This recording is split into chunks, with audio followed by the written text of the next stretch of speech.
All right.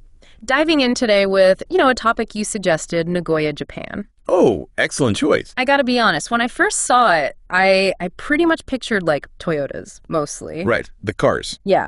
But the research you sent, let's just say this city's been, bustling for way longer than cars have been around. Like, it's got stories. What always gets me is how Nagoya just embodies this constant reinvention, You think modern metropolis, all skyscrapers and bullet trains. Totally. But underneath, there's these layers, like ancient settlements, samurai intrigue, even bounce back from crazy wartime devastation. Talk about a survivor story. Okay, so I always love a good origin story, got to start at the beginning.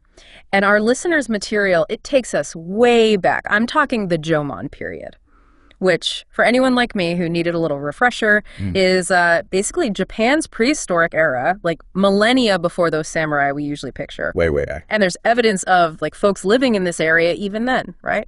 Oh, absolutely. We're talking archaeological sites like the Jugrua Shell Midden, basically a prehistoric trash heap.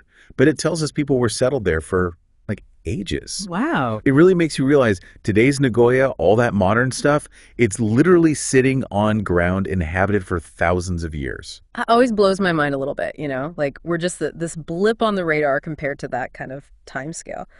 Okay, so let's fast forward a bit though. We've got the Atsuta Shrine dating back to roughly 100 AD. To put it into perspective, that's around when the Roman Empire was at its peak. Wow, that's putting it into context. This shrine houses the Kusanagi sword, which, if you don't know, is one of Japan's most sacred treasures. And it was supposedly gifted by a storm god, by the way. Of course, gotta love a good storm god. Talk about a direct link to the country's mythology and power right there in one object. And shrouded in mystery, too, of course. Because the Kusanagi sword, they say it's so sacred, it's never actually been seen in public. Seriously? Oh, yeah. Some people even doubt it exists at all. Oh, wow. But, that aura of legend, it only makes the shrine more important, wouldn't you say? It's like, even without seeing it, everybody knows how significant it is. Okay, but beyond the mythical stuff, the shrine's location. That played a huge role in shaping Nagoya, right? 100%. Remember the Tokaido Road, that major trade route connecting the old capital Kyoto with Edo, which, later became Tokyo. Right. Think of it as Japan's version of the Silk Road. Perfect comparison. Yeah. And Atsuta Shrine, boom, major stop on that route. It's like it was at this crossroads, bringing travelers, trade, weaving Nagoya into the very fabric of the nation, even way back then. So already strategically important, but here's where it gets really interesting, especially for the history buffs listening. Nagoya's got this direct tie to the Kamakura shogunate. And for those needing a super quick history lesson, this was a pivotal period. This is where samurai rule really took hold in Japan. And the founder of that shogunate, Minamoto no Yoritomo, was actually born right there in Nagoya. At a place called the Saigenji Villa, no less. You can still see remnants of it today. But think about that. The very figure who ushered in centuries of samurai rule had these ties to this region. That's not just coincidence. That's destiny. Talk about foreshadowing. But buckle up, because we're not done with powerful figures yet. Fast forwarding to the 16th century, a time of intense power struggles and some of the most legendary names in Japanese history. Oda Nobunaga, Toyotomi Hideyoshi, Tokugawa Ieyasu. All connected to Nagoya. It's almost like a historical trifecta. This region was their playground, their battleground, and, ultimately the stage for their rise. Oh. Nobunaga, brilliant strategist, but ruthless. He controlled Nagoya for a while. He's actually the one who started building that iconic Nagoya castle. Now, about that castle, because I was, digging into this a bit, and it's not your typical, fairy tale castle story, is it? There's a bit of, shall we say, recycling involved. It's called strategic repurposing. I like that. So, Tokugawa Ieyasu, he's the one who establishes the Tokugawa shogunate, which, ruled Japan for a long, long time. And he decided to make Nagoya the capital of Owari province. But instead of starting fresh, he basically took Kiyosu Castle, another big castle nearby, and, relocated it, brick by brick. See, I knew there was a story there. And hold on, we can't forget about the people who were living around Kiyosu Castle. Wasn't it whole town? Oh, yeah, we're talking 60,000 people. But they weren't just abandoned. Ieyasu, he basically issued a mass relocation order, moved those residents to Nagoya. Wow. Imagine the upheaval, though. An entire town picked up, and moved to build this new capital. That's next level city planning. So we've gone from like ancient settlements to the strategically placed shrine to a city literally built from the bones of another. Talk about a power move. But Nagoya's story, it's just getting started, right? Oh yeah, we're just getting warmed up. Because we move into the Meiji era and Japan undergoes this massive transformation. This is when the country really modernizes. And Nagoya, well, it finds itself once again in the right place at the right time. It's uncanny almost. Right. This is where that reinvention thing gets really interesting. Meiji Restoration, late 19th century. Yeah. Japan abolishes the feudal system, goes all in on industrialization, and Nagoya. Prime location, that tradition of trade, craftsmanship. It was primed to be a powerhouse. And it's not just any industry, right? We tend to think cars now, but I was surprised to learn about Nagoya's connection to pottery. Oh, yeah. Like, we're talking centuries-old traditions in places like Tokername, Tajimi, Seido, names that might not ring a bell for everyone, but these are pottery towns with some serious history. Absolutely. And it's this fascinating juxtaposition. You've got this big push for modern industry, factories popping up left and right. Yeah. But at the same time, these ancient artistic traditions are like thriving. It's almost like Nagoya was saying, we can do it all. It's like they were building cars with one hand and like delicately crafting teacups with the other. And speaking of things that, well, fly, get ready for takeoff, because Nagoya also has a surprisingly early history with aviation, right? It's almost like, Nagoya's got this knack for spotting the industries of the future, like they could sense what was coming next. And they were right, clearly. And they weren't content with just making planes either. It's the 1920s, and Mitsubishi Aircraft, a name we definitely still know today, sets up shop near Nagoya. Smart move. Yeah, the space was there, obviously. But it was more than that. It's a central location. Nagoya's already, bustling transport network. Oh, right. Ideal for an industry that's, ready to take off, literally. They really did seem to have, a crystal ball, or at least some really, really savvy city planners back in the day. But as we know, things were about to get a little turbulent, world history-wise, right? Yeah. World War II casts kind of a long shadow over everything, and Nagoya's industrial strength, especially in aviation, and, well, it tragically made it a target. It's a somber turn in the story, for sure. Yeah. Nagoya became essentially this crucial hub for producing Japan's combat aircraft engines. We're talking including the Mitsubishi A6M0 fighter. Right. Iconic plane. But what that meant, unfortunately, was that it also became, a prime target. And this is where those sources really, really drove home the gravity of it all.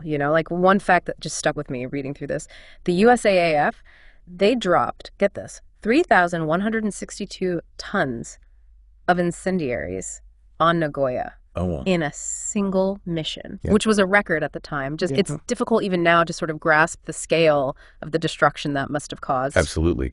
It's just this stark reminder of how, progress and innovation, those things can be, twisted, especially in times of conflict. And of course, the human cost that comes with that. Even Nagoya Castle, right? This symbol of the city's resilience, its history. Yeah. It wasn't spared either. Right. Heavily damaged in the bombing, it stood as this potent reminder of the war's toll. But even amidst all that devastation, you see that Nagoya spirit shining through, don't you? Because they rebuilt the castle. It's like a phoenix rising moment, if ever there was one. Precisely. And it wouldn't be the last time Nagoya had to tap into that resilience either. Because in 1959, you have the Aizuan typhoon, one of the deadliest to ever hit Japan, caused widespread damage, obviously. And yet, each time, Nagoya picks itself back up, dusts itself off, finds a way forward. And that's the pattern throughout their history, isn't it? Adaptation, reinvention. It's almost like challenges just fuel their progress. It's kind of inspiring when you think about it that way. All right, so we've covered a lot of ground here. Ancient origins, samurai power plays, industrial revolutions, even natural disasters. You'd think by now Nagoya would be ready for a nice long rest, right? You'd think so. Yes. But that would be, that would be underestimating Nagoya completely, because today it's this vibrant blend of modern life, all woven together with those historical threads we've been, tracing. And one of those threads, which I gotta admit surprised me the most in all the research, is the craftsmanship. Because we think industry, we think cars, right? That's what Nagoya is known for. Right. But centuries-old artistic traditions, that's not usually what springs to mind. And yet it's there. It's integral to Nagoya's identity. This city embodies this rare ability, to embrace innovation while also holding on to its heritage. It's a tough balance.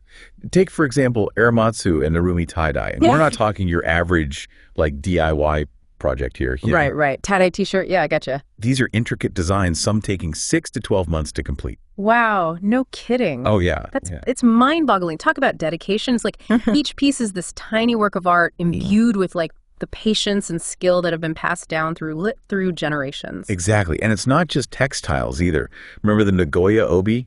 That sash worn with a kimono? Yeah. The most popular type across Japan. It was actually developed by a seamstress in Nagoya back in the 1920s. Yeah. So think about that. This, like, everyday innovation from Nagoya is influencing traditional fashion on a national scale. It really makes you wonder what other, like, hidden gems are tucked away in this city, you know? Oh, I'm sure there are tons. But we can't talk about hidden gems without mentioning the food, can we? Because from what I've gathered, Nagoya's culinary scene is a whole other adventure waiting to be had. Oh, absolutely. And what's so fascinating about Nagoya's food is how it reflects the city itself, you know?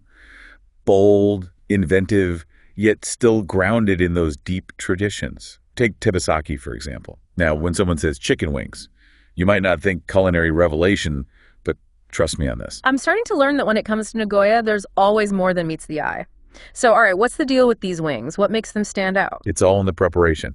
So they're marinated in this unique, like, sweet and savory sauce, often with a sprinkle of sesame seeds, you know, for a little nutty finish. Yeah, huh? Seriously addictive. And it's not just a dish. It's like a Nagoyan institution. All right, I'm sold. What else we got? How about tenmusu? So picture this. You bite into this perfectly formed rice ball, right? Get that comforting, familiar taste. And then, boom, you're hit with this satisfying crunch of tempura shrimp nestled right inside. Oh, wow. Okay. Talk about a textural and flavorful adventure. All right, you're making me hungry. I'm adding that to the must-try list for sure. Speaking of lists, though, the research also mentioned red miso being kind of a Nagoya signature. What's the story there? Because, I mean, miso's pretty common in Japanese cuisine, right? Oh, for sure it is. Yeah. But Nagoya has this, like, particular fondness for red miso, which has this, you know, deeper, more robust flavor profile. And they don't just use it sparingly either. We're talking red miso woven into the very DNA of Nagoya's dishes. Okay, so not just a little sprinkle of miso soup on the side then. Oh, no. Think miso katsu.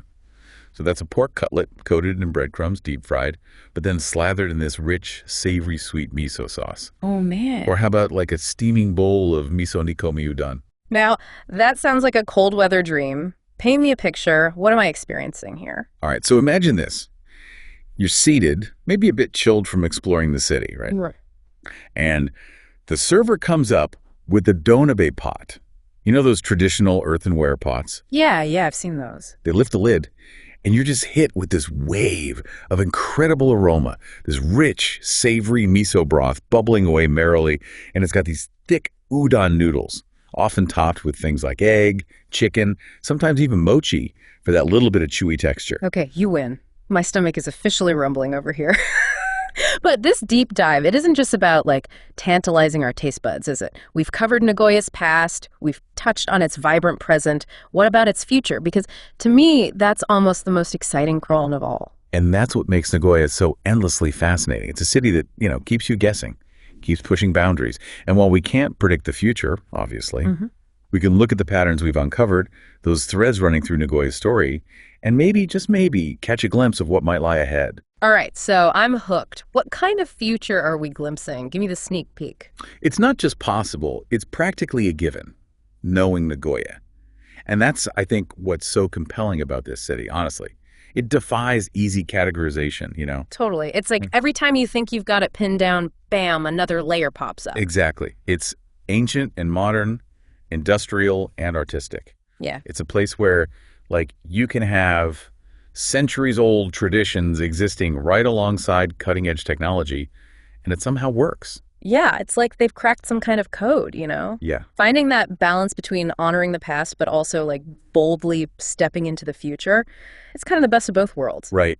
And speaking of exploring. Oh, here we go. It just struck me, you know, thinking about this. Nagoya isn't just a destination. It's more like a starting point.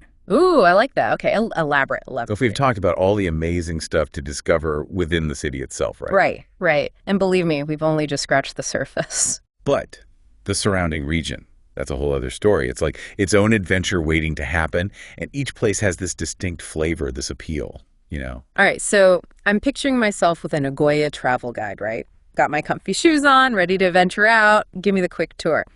What are some must-see spots for someone who's maybe using Nagoya as like a home base? Okay, let's see. For like the history buffs out there, a visit to Inuyama is a must. It's home to Inuyama Castle, which is one of Japan's oldest surviving wooden castles. Ooh, wooden castle, very cool. Yeah, it's like stepping back in time. And then if you're more of a like culture vulture, Which I definitely am. Meiji Mura should be right up your alley. It's this open-air museum, and they've got all this beautifully preserved architecture from the Meiji era, you know, that period of rapid modernization we were talking about earlier. Oh, I bet. It's one thing to like read about it, but to actually see those buildings, imagine what life was like back then. Totally. It brings it all to life. Okay, what else we got?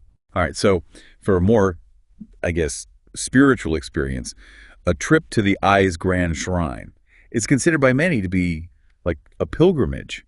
It's Japan's most sacred Shinto shrine and a place of, you know, profound significance for centuries. Wow. And then, of course, for our nature lovers out there, you've got to check out the natural beauty of the Kiso Valley. It's got these charming towns nestled in this, like, breathtaking mountain scenery. Oh, stop. You're just making me want to book a flight right now. And you're saying all of this is relatively easy to get to from Nagoya. Oh, yeah, absolutely. It's all doable. That just adds a whole nother dimension to the trip. It's like having like a choose your own adventure travel guide right at your fingertips. You could spend weeks, honestly, just exploring the region. Easily. Yeah. And that, to me, speaks to the true magic of Nagoya. You know, it's this city that, like we've been saying, it defies simple categorization. It blends ancient and modern industry with art. You've got the urban excitement, but also that tranquility of nature nearby, all within reach. It's a good reminder that, like, even when we think we know a place, whether it's from a car company or, you know, a few facts we've picked up along the way, there's always so much more beneath the surface. 100%. It's all about digging a little deeper, you know, and being open to those surprises, those connections that we might not have expected. Well said. And on that note, I think it's time to wrap up this deep dive into Nagoya. I know. I can't believe how much we've covered. We went from ancient origins to samurai tales, industrial revolutions to culinary delights. I'm honestly starving after that last part. Me too. But hey, maybe we've inspired some listeners to do some, you know, culinary exploring of their own. There you go. And hey, if you try any of those dishes, let us know. But for now, we'll sign off. This is us diving out. Until next time, happy travels, everyone.